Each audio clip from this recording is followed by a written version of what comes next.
Everyone. In this session, we will start chapter 4 Uncle Podger Leaves for Work. We all get delayed for various reasons. हम सब delay हो जाते हैं, हम सब लेट हो जाते हैं अलग अलग रीजंस की वजह से. Sometimes the reasons are true and sometimes we are at fault of causing the delay. कभी कभार जो रीजंस होते हैं वो ट्रू होते हैं, मतलब सच में किसी ना किसी वजह से हम लेट होते हैं, और कभी कभार हम खुद ही रीज़न होते हैं, हम अपनी गलतियों की वजह से लेट होते हैं. And we all give excuses for being late और simply pay the price for it. और कभी कभी हम खुद ही लेट होने का फिर एक्सक्यूज़ देते हैं, बहाना लगाते हैं, हम इस वजह से लेट हो गए, इस वजह से लेट हो गए. और फिर और क्या होता है, या फिर हमें जो भी हम जिस वजह से भी लेट हुए हैं उसके बाद उससे जो भी नुकसान हुआ है वो सब भी हमें बर्दाश्त करना होता है. उसके बाद next is in the story which is an extract from 3 men on the Bummel. ये एक स्टोरी है और ये किस में से निकाली गई है, 3 men ऑन द बमल में से. We witness a morning in the life of uncle Podger. और अब हम ये है जो पर्सन है इनकी लाइफ के बारे में हम पढ़ेंगे. जिनका नाम है uncle Podger. Who for various reasons invariably gets delayed every day. जो किसी ना किसी वजह से डेली लेट हो जाते हैं. And blames every one but himself for missing the train. और सब लोगों को वो ब्लेम करते हैं, सब लोगों का नाम लगाते हैं, बस वो अपना ही नाम नहीं लगाते. From my uncle Podger's house to the railway station was an 8 minutes walk. तो जो ऑथर है, ऑथर लिखता है कि जो मेरे अंकल पॉजर है उनका जो घर है वो रेलवे स्टेशन से 8 minute की दूरी पे है. What my uncle always said was. अब जो उसके अंकल क्या कहते थे, allow yourself a quarter of an hour and take it easily. और उसके अंकल कहते थे अगर आपको कोई काम करना है तो अपने आप को एटलीस्ट 15 मिनट दो और आराम से काम करो. बट रियली में वो क्या करते थे, but he always did was to start 5 minutes before the time and run. लेकिन रियलिटी में वो क्या करते थे, काम को वो 5 मिनट पहले शुरू करते थे और भागा दौड़ी में लगे रहते थे. I do not know why. मुझे नहीं पता ऐसा क्यों है. But this was the custom of the सबब. वो कहते हैं, इस ऑथर कहता है ये जो एरिया है, यहाँ के जो लोग हैं, सबब मतलब जो एरिया है, वहाँ का कस्टम है, वहाँ का रिवाज है कि लोग ऐसे ही करते हैं, 5 मिनट पहले ही अपने काम को शुरू करते हैं. My stout city gentleman lived at Ealing in those days. अब वो जो कह रहे हैं कि जो लोग थे, वहाँ के जो लोग थे वो ईलिंग का मतलब होता है major suburban district of west London में. ये एक जगह है जो इंग्लैंड में है. I believe some live there still. और वो ऑथर कहता है मुझे लगता है वहाँ पर और भी लोग रहते हैं. And caught early trains to town. और उनको भी टाउन जाने की, शहर जाने के लिए वो जल्दी की, जो सुबह सुबह जल्दी ट्रेन निकलती है वो ट्रेन वो भी पकड़ते होंगे. They all started late. They all carry. तो वो कहते हैं कि वो जितने भी लोग हैं वो सब देर से ही शुरू करते थे, देर से ही वो अपने ब्लैक कलर का जो बैग काम पे ले जाया करते थे, देर से ही न्यूज़पेपर, एक हाथ में अपने न्यूज़पेपर रखते थे और एक हाथ में अम्ब्रेला रखते थे. And for the last quarter of a mile to the station whether wet or fine they all ran. और भागते भागते जो स्टेशन तक वो पहुंचते थे और बुरी तरह कैसे होते होंगे, वेट होंगे, बिल्कुल पसीने से भरे हुए होंगे, या फिर फाइन होंगे, या फिर कुछ लोग जो टाइम से पहुंच जाते होंगे वो बिल्कुल ठीक होंगे. तो folks with nothing else to do nursemaid chiefly and errand boys. Folks with nothing else to do nursemaid chiefly and errand boys. जो नर्स मेड थी, मतलब जो वहाँ पे काम कर रही थी, और बॉयज़ थे वहाँ पर. With now and then a perambulating costermonger added. और उसके बाद क्या होता है, परम्युलेटिंग का मतलब होता है कि वॉकिंग और travelling through around a place slowly. मतलब जो जगह है वहाँ पे धीरे धीरे घूमना. और कॉस्टमोंगर का मीनिंग होता है क्या कहते हैं, जो वेजिटेबल्स वगैरह सेल करते हैं ना, कार्ट पे, रेडी पे जो सब्जियां वगैरह बेचते हैं, उन्हें कहते हैं. Would gather on the common of a fine morning. मतलब जो प्लेस है, जो नॉर्मल सी जगह है जहाँ पे नॉर्मली सब लोग सामान वगैरह लेने आते हैं, वहाँ पे आके वो आ जाते थे. Of a fine morning to watch them pass and cheer the most deserving.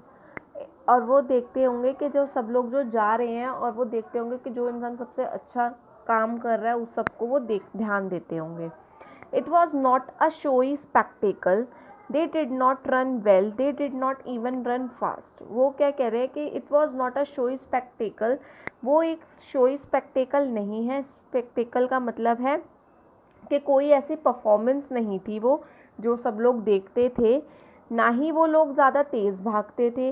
They did not even run fast, ना ही वो बहुत तेज़ भागते थे, ना ही वो बहुत अच्छा भागते थे। But they were earnest and they did their best, लेकिन वो क्या थे, वो अच्छे थे और वो अपना बेस्ट देते थे। The exhibition appealed less to one's sense of art than to one's natural admiration of consequences effort. It was not that my uncle did not rise early enough। अब यहाँ पे अंकल की वो बात कहते हैं कि ये वाली बात नहीं थी कि मेरे अंकल सुबह जल्दी नहीं उठते थे। It was that troubles came to him at the last moment। परेशानी ये थी कि उनके साथ जो प्रॉब्लम्स है वो हमेशा उनके साथ लास्ट मोमेंट पे ही होती थी। The first thing he would do after breakfast would be to lose his newspaper। सबसे पहले वो क्या करते थे अपने ब्रेकफास्ट से पहले के टाइम पे, सबसे पहले तो वो अपना न्यूज़पेपर खो देते थे। We always knew when Uncle Podger had lost anything। और हम सब ये बात जानते हैं कि अंकल पॉजर जब भी अपनी कोई चीज़ खोते हैं, by the expression of astonished indignation। astonished indignation का मतलब होता है कि वो उसको एकदम से, जब हम ढूंढते नहीं रहते, ऐसा जब फेस पे जब हमारे एक्सप्रेशन आता है जब हम कोई चीज़ ढूंढ रहे होते हैं, उसे कहते हैं। With which on such occasions he would regard the world in general. It would never occur to my uncle Podger to say himself. तो जब भी वो कोई चीज़ खो देते थे तो वो दुनिया का नाम लगा देते थे, लेकिन कभी भी ऐसा नहीं हुआ कि उन्होंने अपना नाम बोला हो। It was never occurred to my uncle Podger to say to himself, I am careless man। और कभी भी अंकल पॉजर ने ये नहीं कहा कि मैं केयरलेस इंसान हूँ, मैं ठीक से ध्यान नहीं रखता। I lose everything, I never know where I have put anything। वो कहते हैं मैं सब खो देता हूँ, मुझे नहीं पता मैंने कहाँ सामान रखा है। I am quite incapable of finding it again for myself। और मैं इनकैपेबल हूँ कि मैं फिर से कोई चीज़ उस चीज़ को ढूंढूँ अपने लिए। In this respect, I must be a perfect nuisance to everybody about me। I must set to work and change myself। और वो कभी ये नहीं कहते थे कि मुझे अपने आप को चेंज करना चाहिए, जो मेरे अंदर ये प्रॉब्लम्स हैं इन सारी चीज़ों को मुझे सुधारना चाहिए, ऐसी बातें वो कभी नहीं कहते थे। वो बस दुनिया का नाम लगा देते थे। On the contrary, by some peculiar course of reasoning, he had convinced himself that whenever he lost a thing, it was everybody else's fault in the house but his own।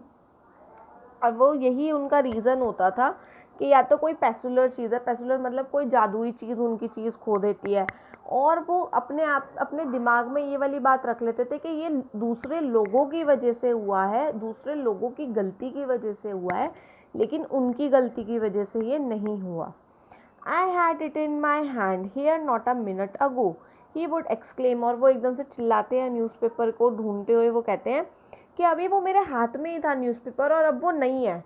तो अब उनकी इस बात से ऐसा क्या लगता था कि भाई कोई जादू हो गया, किसी जादू की वजह से चीज़ खो गई है।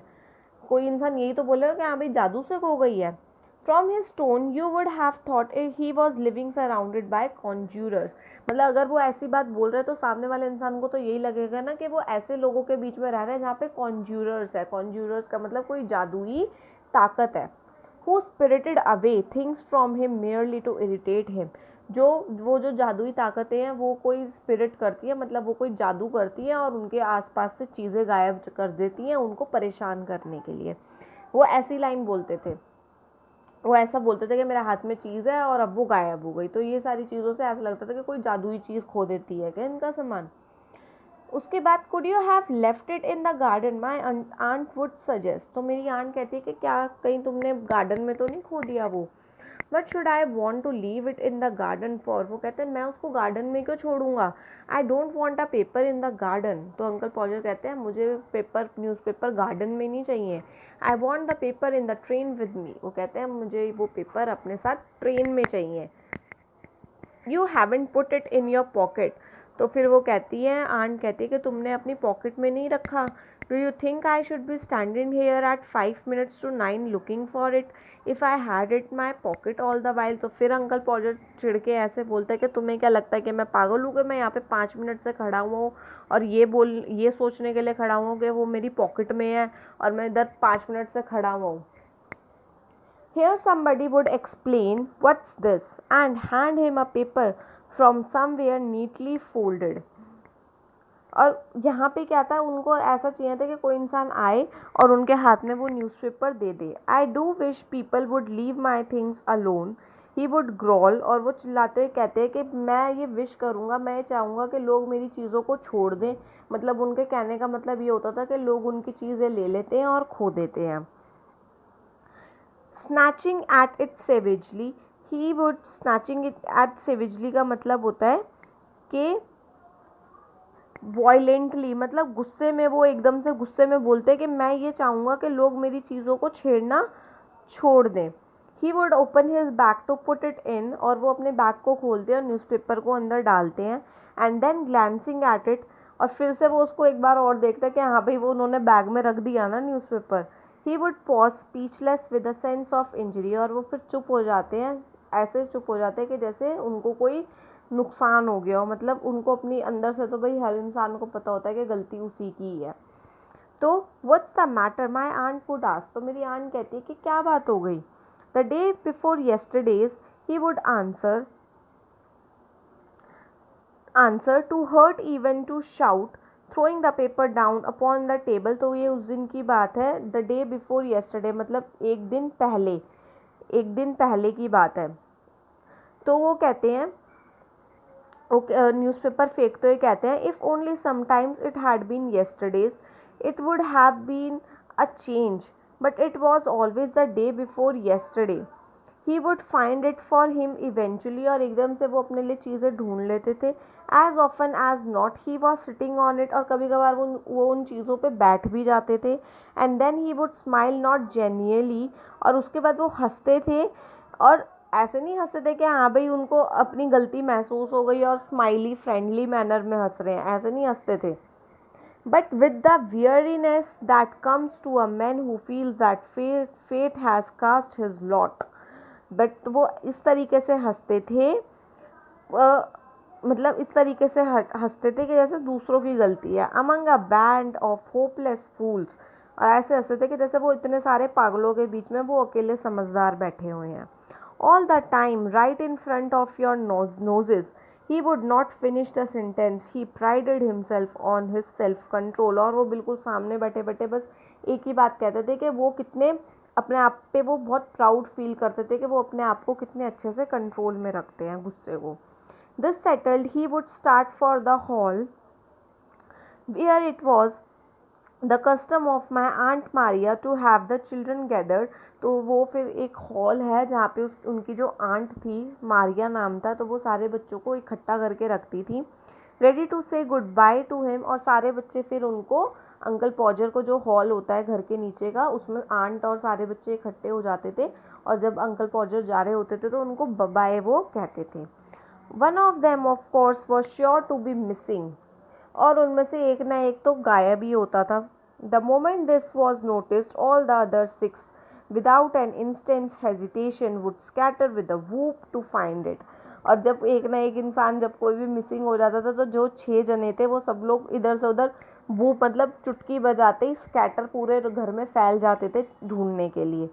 Immediately after they were gone, it would turn up by itself from somewhere quite near, always with the most reasonable explanation for its absence, and would at once run after the others to explain that it was found.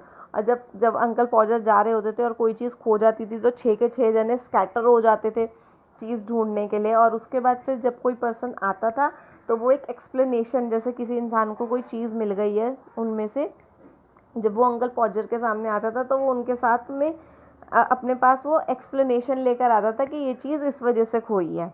Thus 5 minutes at least would pass in everybody looking for everybody else, which was enough time to allow my uncle to find his umbrella and lose his hat. और जितनी देर में ये 5 minute में सब काम होता था उतना टाइम काफ़ी था अंकल पॉजर के लिए अपनी अम्ब्रेला ढूंढना और अपनी अम्ब्रेला ढूंढते ढूंढते अपनी हैट को खो देना। Then at last as the group reassembled in the hall, और लास्ट में जब ये सारी परेशानियां ख़त्म होती थी फिर से सब लोग 6 के 6 जने हॉल में आके इकट्ठे होते थे। The drawing room clock would commence to strike 9, और ड्राइंग रूम में जो घड़ी लगी हुई थी वो बस 9 बजाने ही वाली थी। It possessed a cold penetrating kind that always had the effect of confusing my uncle. penetrating का मीनिंग होता है क्लियरली हियर थ्रू, मतलब बिल्कुल क्लियरली साउंड, काइम मतलब बेल्स की साउंड। तो उसके अंकल को बिल्कुल क्लियर आवाज़ आ जाती थी बजने की कि हाँ भाई टंग करके 9 बज गए हैं, और उससे उसके जो अंकल होते थे वो कंफ्यूज हो जाते थे कि अब वो क्या करें, क्योंकि उन्हें घर में ही 9 बज जाते थे, निकलने का जो टाइम होता था, जो वहाँ पहुँचने का टाइम होता था उस टाइम पे तो वो घर पे ही होते थे। In this excitement he would kiss some of the children twice over, और कभी कभार वो जल्दी जल्दी में एक ही बच्चे को 2 बार किस कर देते थे, जैसे जाते हुए गुड बाय किस जो करते हैं। Pass by others forgot whom he had kissed and whom he hadn't, और वही वाली चीज़ भूल जाते थे कि उसने किस बच्चे को किस करी है किस बच्चे को नहीं करी। And have to begin all over again, और फिर से उन्हें फिर से एक एक को किस करना पड़ता था क्योंकि वो चीज़ भूल जाते थे कि उसने किसे करी थी किसे नहीं। He used to say he believed they mixed themselves up on purpose to add to his troubles. One child always had a sticky face and that child would always be the most affectionate.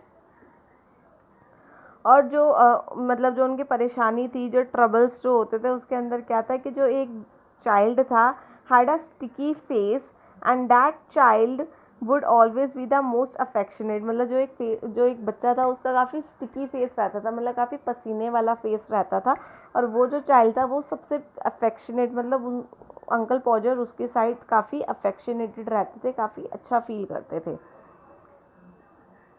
If things were going too smoothly, तो वो बोल रहा है कि अगर सारी चीज़ें इतनी अच्छे से ही रहती, the eldest boy would come out with a tale about all the clocks in the house being 5 minutes slow. अगर सब कुछ सही रहता तो जो घर का जो सबसे बड़ा वाला बॉय है, जो सबसे बड़ा वाला बेटा है, come out with a tale about all the clocks in the house begin 5 minutes slow, और शायद वो ऐसा करता कि सारी जो घड़ियाँ हैं घर की वो 5 मिनट धीरे हो जाए। And of his having been late for school the previous day in consequences, this would send my uncle rushing impatiently, और वो कहते हैं कि मेरे जो अंकल है वो जल्दी जल्दी से जाते हैं टू द गेट की तरफ, where he would recollect that he had with him neither his bag nor his umbrella, और वो सारी चीज़ें इकट्ठी करते हैं, ना तो वो अम्ब्रेला लेते अपने हाथ में ना ही वो बैग लेते। All the children that my aunt could not stop would charge after him, 2 of them struggling for the umbrella, और जितने भी बच्चे थे और जो आंट थे उसमें से जो 2 जने थे वो अम्ब्रेला के लिए स्ट्रगल कर रहे थे। The other surging round the bag, फिर जो बाकी के थे वो बैग ढूंढ रहे थे, 1-2 बच्चे अम्ब्रेला ढूंढ रहे थे। एंड व्हेन दे रिटर्न, और जब वो वापस आते हैं, he would discover on the hall table the most important thing that he had forgotten and wondered what he would say when he came home. और फिर जब वो अंकल चले जाते हैं तो वो देखते हैं लिविंग रूम में कि वो सबसे इम्पॉर्टेंट चीज़ तो अपने साथ भूल ही गए हैं, और वो जो अंकल पॉजर है, अंकल पॉजर ये वाली बात भी भूल जाते हैं कि वो जब वो घर वापस आएंगे तो वो घर वापस आकर क्या बोलेंगे, जो वो चीज़ वो भूल चुके हैं उसके बारे में। तो ये स्टोरी थी कि ये जो अंकल पॉजर हैं काफ़ी ज़्यादा मतलब अपने आप में बहुत ज़्यादा ऐसे इंसान थे जो चीज़ों को भूल जाते थे, बातें भूल जाते थे और सब लोगों के ऊपर ब्लेम लगा देते थे। सारी फैमिली वाले जो थे वो सब इनकी हेल्प करते थे, लेकिन फिर भी वो उन्हीं को ही बोलते थे कि हाँ भाई तुम्हारी ही गलती की वजह से सारी चीज़ें हुई हैं।